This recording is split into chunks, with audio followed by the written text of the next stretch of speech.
बाप्पाच्या आगमनाने सर्वत्र मंगलमय वातावरण निर्माण झालं आहे। याच अनुषंगाने संघर्षच्या वतीने कळव्यातील राष्ट्रवादी काँग्रेस शरदचंद्र पवार पक्ष कार्यालय कावेरी सेतू येथे श्री गणपती अथर्वशीर्ष सहस्रावर्तन सामुदायिक पठणाचं आयोजन करण्यात आलं होतं।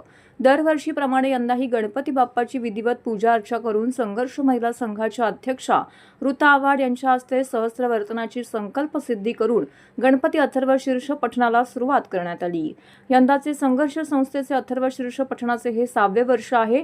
यावेळी कळवा व आसपासच्या परिसरातील अनेक गणेश भक्त उत्स्फूर्तपणे सहभागी झाले। अथर्वशीर्ष 21 आवर्तनं व 1008 वेळा पठण करण्यात आले।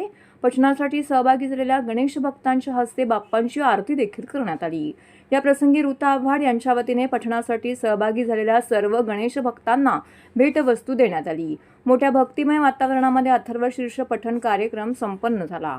त्वमेव सर्वं खल्विदं ब्रह्मासि त्वं साक्षादात्मासि नित्यं ऋतं वच्मि सत्यं वच्मि अवत्वाम् अवक्तारम् अश्रोता